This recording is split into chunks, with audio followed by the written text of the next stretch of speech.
ആദ്യത്തെ അപ്ഡേറ്റ് എന്ന് പറയുന്നത് കേരള ബ്ലാസ്റ്റേഴ്സ് താരമായ ജിക്സൺ സിംഗുമായിട്ട് വന്നപ്പോഴേക്ക് അപ്ഡേറ്റാണ്. അതിൽ ജിക്സൺ സിംഗിനെ സ്വന്തമാക്കാൻ ഇപ്പോൾ ഈസ്റ്റ് ബംഗാൾ രംഗത്തുണ്ടെന്നാണ് അറിയാൻ സാധിക്കുന്നത്. വലിയൊരു ട്രാൻസ്ഫർ ഫീ അവർ കേരള ബ്ലാസ്റ്റേഴ്സ് നൽകാമെന്ന് പറഞ്ഞിട്ടുണ്ട്. അതുപോലെ തന്നെ വലിയൊരു സാലറിയുമാണ് അവർ ജിക്സൺ സിംഗിന് ഓഫർ ചെയ്യുന്നതെന്നുമാണ് പറഞ്ഞു കേൾക്കുന്നത്.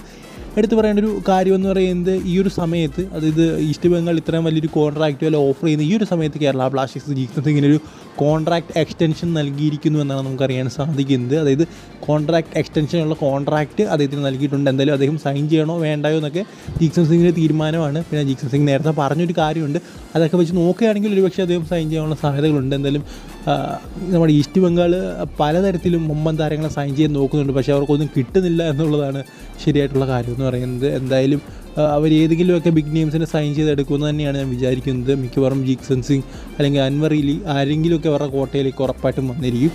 ഇനി അടുത്തും കേരള ബ്ലാസ്റ്റേഴ്സുമായിട്ട് വന്നപ്പോഴേക്ക് ഒരു അപ്ഡേറ്റ് തന്നെയാണ്. അതായത് നമുക്കറിയാം ജിക്സൺ സിംഗിന് ഒരു പക്ഷേ വിൽക്കേണ്ടി വന്നു കഴിഞ്ഞാൽ അത് വലിയൊരു ട്രാൻസ്ഫർ ഫീയൊക്കെ ഈസ്റ്റ് ബംഗാൾ തരുമെന്ന് പറഞ്ഞു. എന്തായാലും ആ ഒരു തുകയ്ക്ക് സഹൽ അബ്ദുൾ സമദിനെ ഏത് വിധേനയും സ്വന്തമാക്കാൻ കേരള ബ്ലാസ്റ്റേഴ്സ് ശ്രമിക്കുമെന്നാണ് നമുക്കിപ്പോൾ അറിയാൻ സാധിക്കുന്നത്. അതായത് ജിക്സൺ സിംഗ് കേരള ബ്ലാസ്റ്റേഴ്സ് വിട്ട് കഴിഞ്ഞാൽ അവർ ഉറപ്പായിട്ടും സഹൽ അബ്ദുൾ സമദിനെ ലക്ഷ്യമിട്ട് ഇറങ്ങുമെന്ന് പറഞ്ഞ് കേൾക്കുന്നുണ്ട്. സോ അങ്ങനെയാണെങ്കിൽ എന്തുകൊണ്ടും നല്ലൊരു കാര്യം തന്നെയാണ്. പിന്നെ മോഹൻ ബഗാൻ്റെ കാര്യം നമുക്കറിയാം, അവർ എത്ര പിടിച്ചാലും അവർ വിട്ടു തരത്തില്ല, അവർക്ക് വേണമെങ്കിൽ അവർ ഉറപ്പായിട്ടും എടുത്തിരിക്കും.